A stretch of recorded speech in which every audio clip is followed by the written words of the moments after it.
It's time! All right, welcome back to the Reverse Mush podcast. Harry Mack here as always, my co-host Ross. Very special guest this week, undefeated flyweight prospect Phumi Nkuta, competing for CFFC's flyweight title in a few weeks in March. The boys are going to be there. We'll be there cage side. So, Phumi, how are we doing? Dude, I'm feeling good, man. I feel good. Training's going good, man. Hanging out, you know what I mean? I'm living the life. Love to hear it. And I guess just to go from the start here, I guess growing up, were you multi-sport athlete, or were you early fixated to MMA? We're going right out of the gate with the questions here. Yeah, right out of the gate. Right out of the gate. No. I honestly, man, I mainly loved MMA and kickboxing. When I was 12 years old, I started out mainly with the kickboxing, but I'd found MMA on television when I was watching Ken Shamrock and Tito Ortiz, just flipping through the channels. It's crazy, man, back in the day. But man, that's how I found it. So I liked other sports. I enjoyed football, but my mom didn't want me to play football. She said, it's too dangerous and all that stuff. So you became a fighter. Yeah. I became a fighter, right? But man, I liked other sports. I enjoyed other sports. But for me, man, it was always mixed martial arts, kickboxing. The combat sports are always my favorites. Gotcha. So you made your pro debut with Bellator, and then your last fight with Ben Coyle with CFFC. So was there a reason for that jump promotion to promotion? So that Bellator fight was actually just a one-fight deal. So I could have competed on them again. But dude, as far as I'm concerned, I just wanted to compete. It didn't matter if it was Bellator, CFFC, Ring Combat, man. I just wanted to get my name out there, show the guys I'm the best in the world, and I'm glad I can get it done in CFFC. And this next fight set me up for the belt, right? So let's get it going. Absolutely. And I guess, so you said, you went from Bellator to CFFC, and you're surrounded by a pretty good training crew and a decent gym to be training at. So I guess my question, maybe it might be an obvious answer, but just how important do you think it is to be training with some of the best guys in the world at one of the best gyms in the world? Oh, it's everything, man. Like I wouldn't be the fighter I am today. I wouldn't be the person I am today if I wasn't training with the SerraLongo team, man. And just even having guys that you hear about, Marab and Aljo, right? Having those guys, training with is helped me grow. But then also having the other guys you guys don't know about, right? The Dennises, the Steve Lees, the Anthony DeLemmys. There's so many people in our gym who are so talented and so good, and you can really learn anything from anybody. So I'm blessed at the end of the day, man. As far as I'm concerned, it's good to have a good team.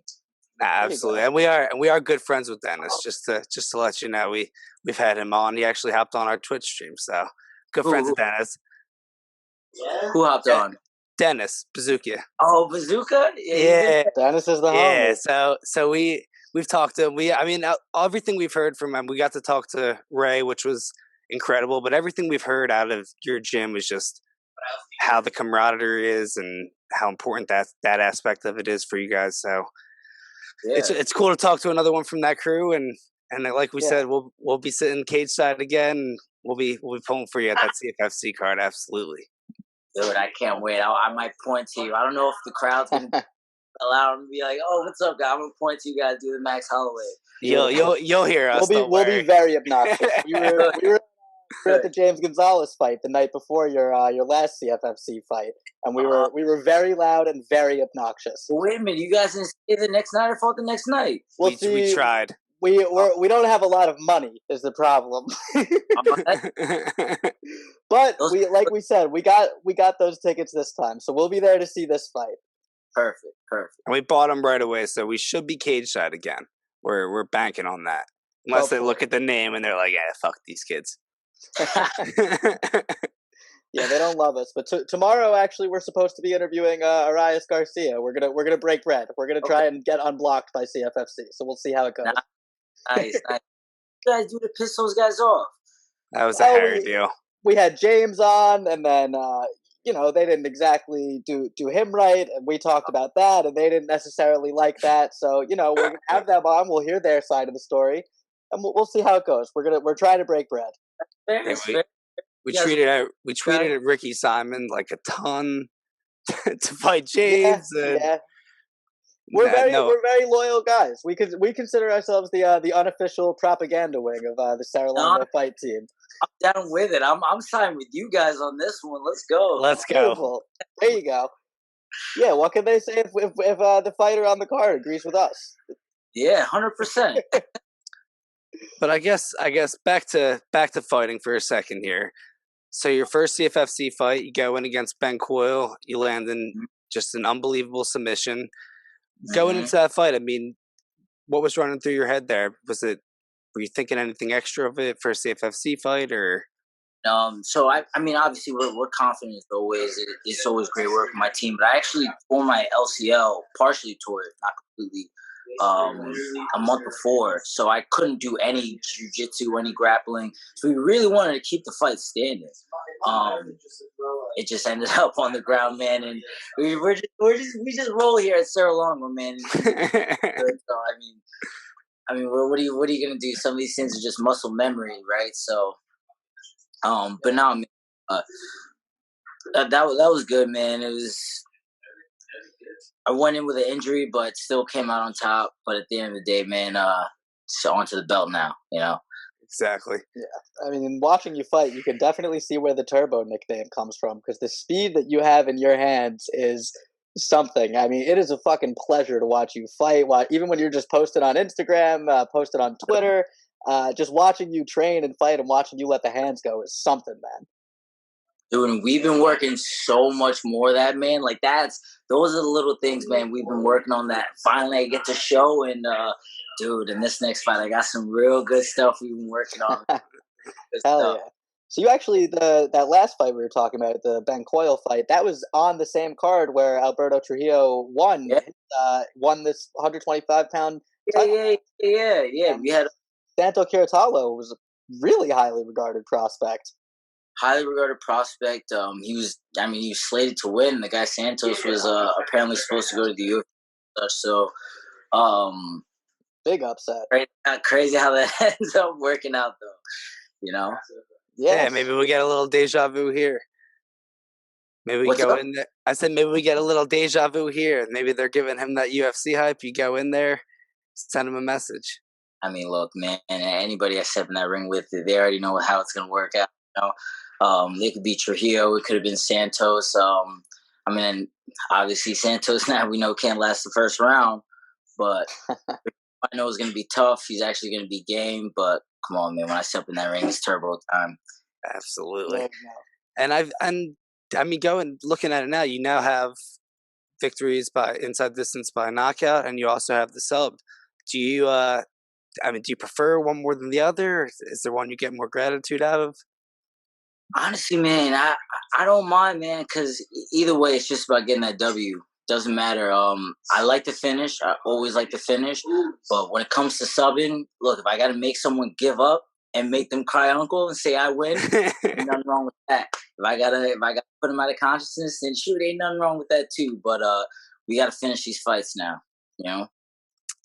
Absolutely. Yeah. So Ross was saying. Oh, sorry, Ross. No, go ahead, man. So Ross was saying earlier, we had the honor of having Ray Longo on, one of the the OGs of combat sports and OG coaches, and so he was saying that he when we asked who are some guys in the gym that people might not know about who are ready to take that next step, and you were one of the first names that he said.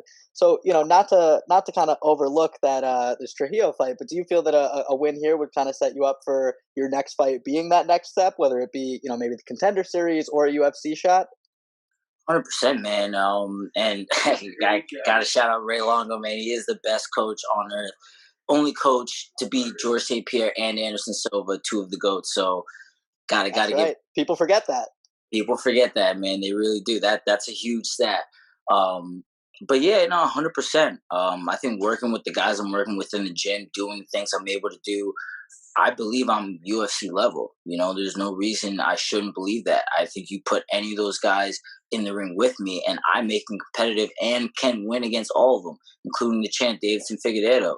you know. So at the end of the day, this fight can set me up for that next step. But I know whether, you know, I get a finish or a decision, I deserve this next step. You know, I worked hard for this. There you go. And so do you kind of think, you know, kind of building off that, I mean, Figgy and Moreno just put on a fight of the year contender, but I feel like overall, from fans, a lot of the time from fans, flyweight doesn't necessarily get the love that it deserves. Do you kind of agree with that? Yeah, I think it does. I think it does. I think it didn't used to get the love, but now I think people are starting to come around and realize that, look, man, they are the best fighters in the world.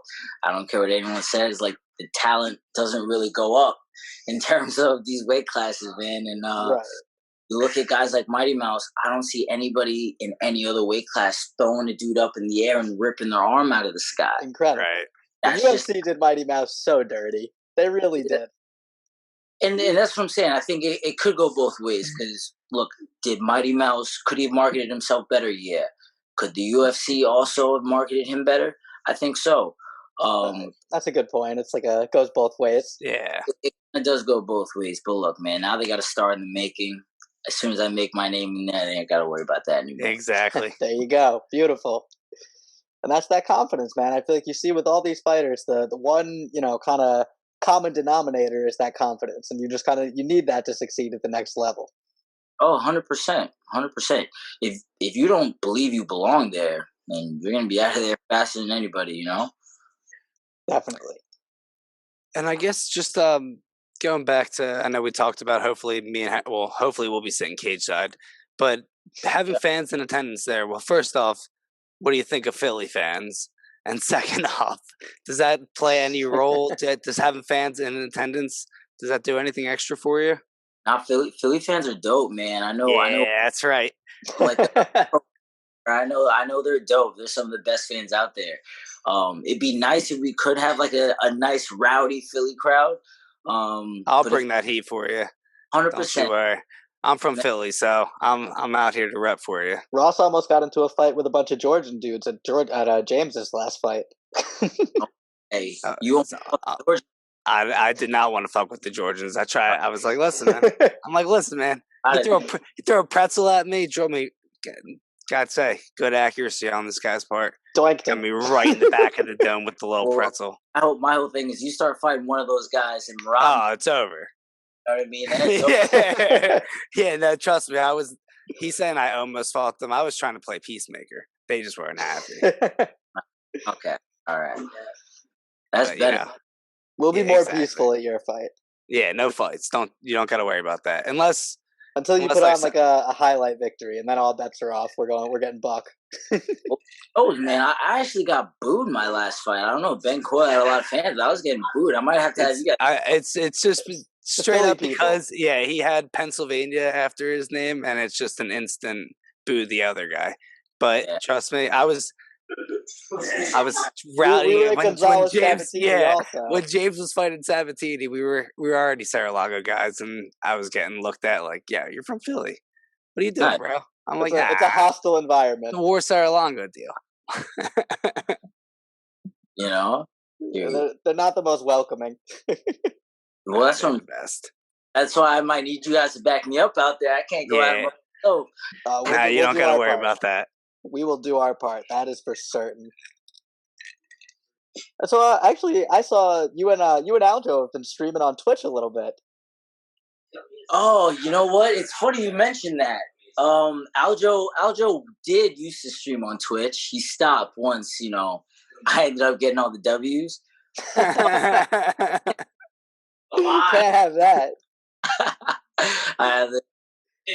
They're talking in the background right now. You can hear them. You got to hear him defend himself. You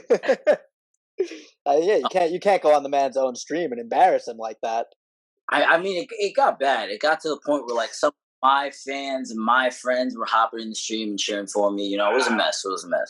There were rumors that I was in chat, just making up things about you possibly being on the new TUF 125-pound season I've been hearing about.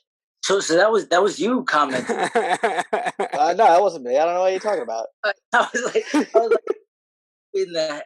No, honestly, that would have been dope. Honestly, that was something we really thought about at first, and I heard about it, but I was just like, look, man, why not get a belt, get some more experience at 25, you know? Gotcha. So that's something you Absolutely. explored? 100%. Why not, man? Like I'm saying, when you believe you're the best in the world, you can take on anybody at any time. And I think I'm there. I think I'm one of the best in the world. Gotcha. We're pumped to see it. Do we know who's going to be in the corner for you yet? Because that your fight is right around the same time as Aljo's fight out in Vegas. Yeah. No, Aljo's is before mine.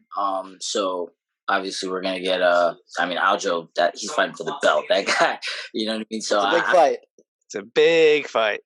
Like that guy out. I mean, my goodness, we're just gonna have one more belt in SerraLongo. I can't wait. But no, I don't think it's gonna change anything in the corner. Ray's gonna be able to be out there, and then I'll probably have Ray and Steve Lee in the corner for my fight. Nice. Yeah. Oh, not a bad corner at all. Well, do you know what your do you come like fight day for Philly trips, or do you know what the plan is for that? Yeah, I don't know how it's gonna work out. We'll probably do what we did last time and just go the night before weigh-ins, get a little bit of a workout. It's kind of tough, man, because once you get out there, rules are a little stricter in New Jersey, so the gyms aren't open. You know, it's a little tough. You don't really want to work out in the same room as your opponent. You know, so probably get as many of my workouts in over here, and then head out night before the weigh-ins. Feel that. Mm. Well, you know, if after the fight, after the victory, if you want to celebrate with the cheesesteak, I'll take you to the best spot. Yo, so last time I went to, what is it, Gino's? Gino's and Pat's. That's a Yeah, tourist you got trap. trapped. You're better than that, Phumi. You're better than that. You got trapped. What do you mean I got trapped? You went to the tourist spot.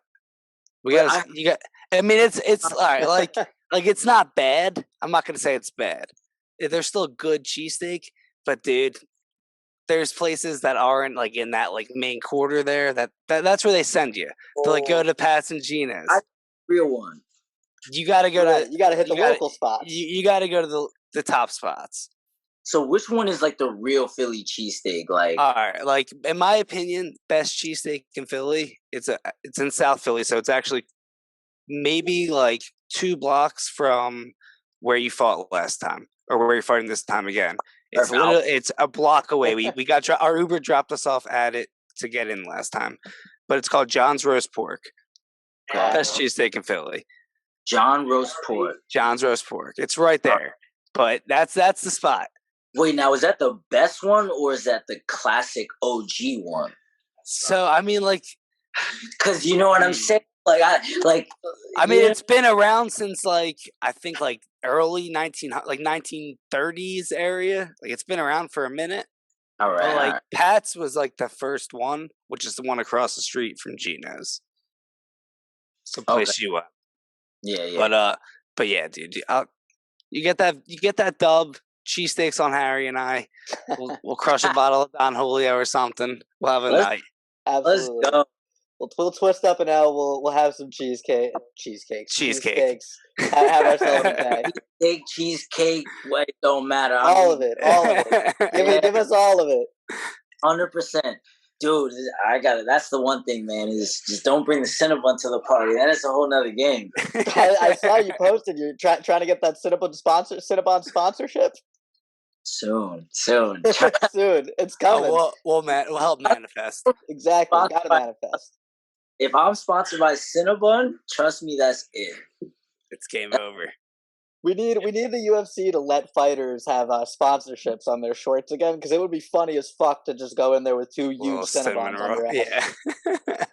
Right? Cinnabons on my buns. Exactly. Yeah, literally. Buns. It's a good bit. Oh man. Now I gotta get some Cinnabon right now. There you go. There you go. Yeah. So what? A little over a month till the fight now, right? Yeah. When does have you been? I know, like we've been going back and forth on whatever, but have you been are you in fight camp now, or when are you starting that up? Yeah, we're honestly, man, I feel like we've really been in fight camp since November, December, because we knew we wanted this fight. We wanted the title fight. So we've been training 5 rounds for a long time now. So we're knee deep in camp. Now we're sparring 5 rounds. We're doing everything 5 rounds just to prepare for that. Just in case we even have to go that 5th round, but we're not making it go that far. We're getting this guy out of here. There you go. Bet the under. Bet the under. Dude, we got to get CFFC lines for this goddamn fight. Yeah, we've been trying every card. CFFC fights? No, we've been lobbying sports books to try. Yeah. We're big gambling guys. We're degenerates, so we've been trying to have sports books let us bet CFFC for some time now. Eventually, they're gonna do it. It's gonna happen. Eventually, we'll see. I feel like it's money on the table for CFFC. Why don't they just partner up with one of these big sports books in like Pennsylvania or whatever? I don't get it. I don't like. They have lines on LFA. It makes no sense. Yeah, hire me CFFC. I'll make it happen. We'll talk to Arias. Yeah. 100%. Why not? Yeah, exactly. Yeah, exactly. Yeah, it's a big growth sector. A lot of money in gambling these days.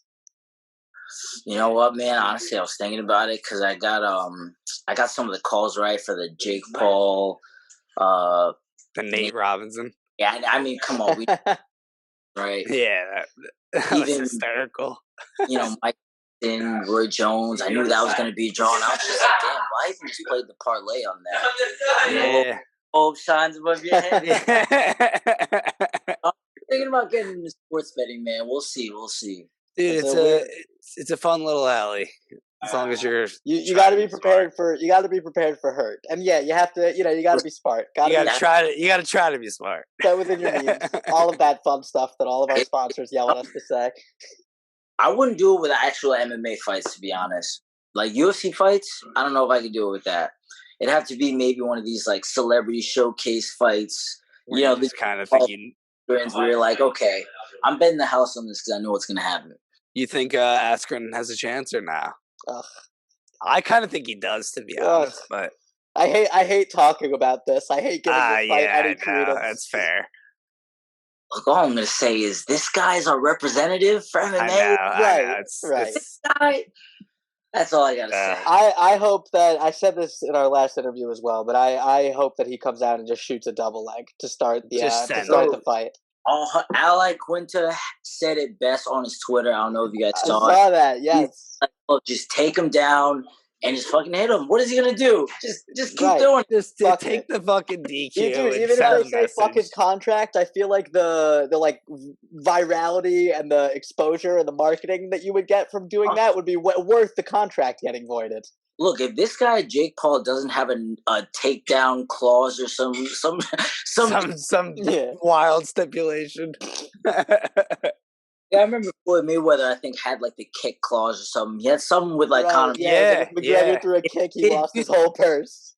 Worth it, Jake Paul's got to have that in there. Unless that, man, Ben Askren should just beat him up on the ground. That would be unreal. Yeah. Are you still real into boxing? I am into boxing. Yeah. I love boxing.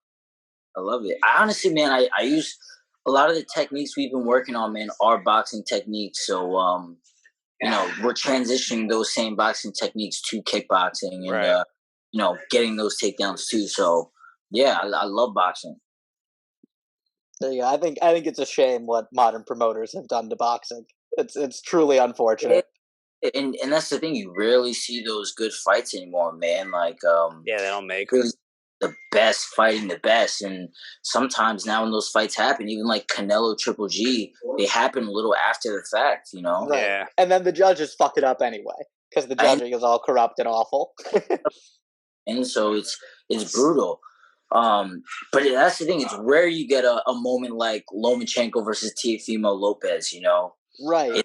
It really is rare you see something like that. So once or twice a year, you get the Fury Wilder fight, the Teofimo Lomachenko fight, the Canelo's Triple G's, and now we got Ryan Garcia's gonna fight Manny Pacquiao, who's like 50 years old. Manny Pacquiao's like a senator. He's not a boxer anymore. Exhibition? Is that what I heard? I saw that too. So. Yeah, it's like it's like heavy sparring basically. It's like, what are we doing here? So now our boxers aren't even boxing. Yeah, it's no finishes probably. It's like how do you do a fight with no knockouts? I don't even understand that, to be Right. completely But it's honest. like that's what people love about MMA is that like you know what I mean? The best guys fight the best guys. The champion fights the number one contender. Sometimes Yeah. it takes some extra time, like Dana's done Aljo, but hey, we got Facts. there. Well, We look, got man. there. Well, I think that's the thing I like about mixed martial arts is at the end of the day, if you do your job, nobody can say anything. You know what I mean? Like, look at a guy like Aljo. You know, he fell and he was held back, but at the end of the day, he just kept winning. So you can't stop that guy. Yeah, But he gave Dana no choice, finally. boxing is a little different, though, because you can really wait somebody out. You know, I always go back to Canelo Alvarez and Triple G. That fight could have and should have happened a little earlier than it did.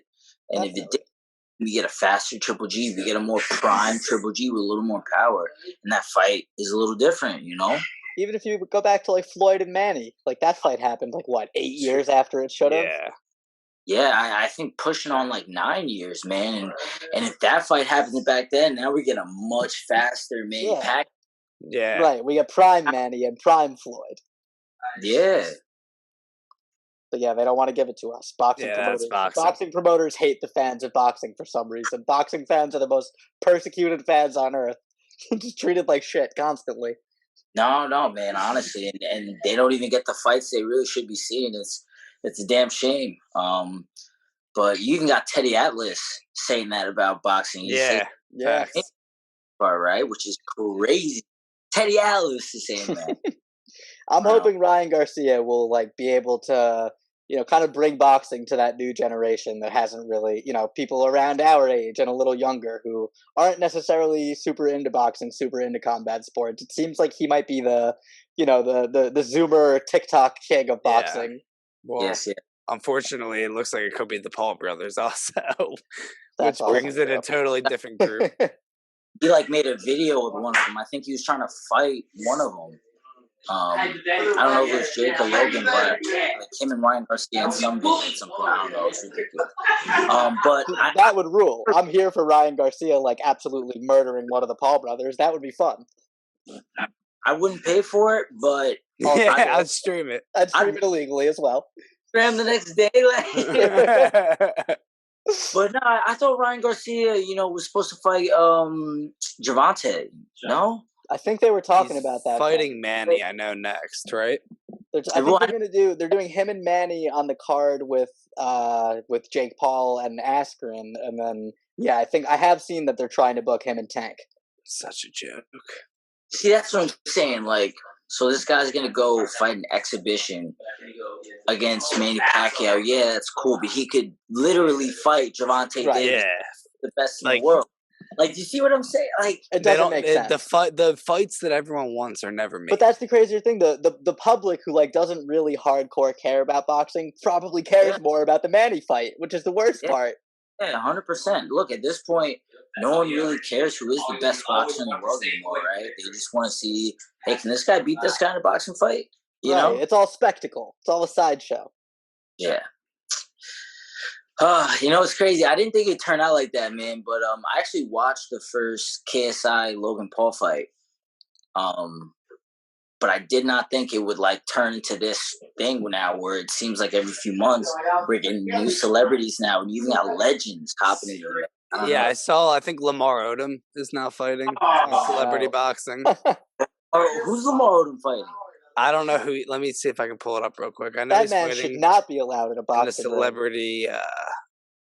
His brain was like off for like 6 months. Yeah, signed celebrity boxing deal. Oh, look, no offense, Lamar. Like, I'm sure he got over it and everything, but like, bro, he be fighting. Right, like that. I mean, that's he's 41 years old, 6'10". Bro, I mean, he was in a coma for like months. Like, he should not. Yeah, rapper Aaron Carter is scheduled to fight in a separate bout on the same card. Aaron Carter's fighting. I want fucking candy. Dude, it's literally, you remember Celebrity Deathmatch from when we were kids? That's just real life now. That's just real life now. Nobody can even do satire anymore. Talk about a mess. You know what? I need to hop in one of these and make some money. Yeah, exactly. You know what? Facts. They get in the bag. Let's make some money. Facts. Facts. Fucking yeah, we need some boxing promoters. Bob or Rum, bang our line. That is crazy. Let me box Rey Mysterio. I think we're like the same size, right? Hell yeah. That would be fucking electric. Dude, we did a stream on our Twitch for the Royal Rumble the other night, and apparently Dominic Mysterio is like in the WWE now. That's fucking crazy to me. That's so insane, bro. I see Dominic Mysterio. All I can think about is the custody of Dominic match, the Eddie Guerrero Rey Mysterio shit. Dude, that's literally all I think about too. And it's so funny. I'm just like, dude, did anyone ever make fun of that kid or like just be like, hey man, like, what is this whole storyline? Like, we're just gonna let Vince McMahon change your fucking parentage. What's the best storyline? I think probably in the company's history. Incredible. Also, an all-time 1990s, like just the beginning of Microsoft Paint graphic too. Look, Dominic killed it back then. As a kid, I believed the whole thing. I was like, look, scared right now.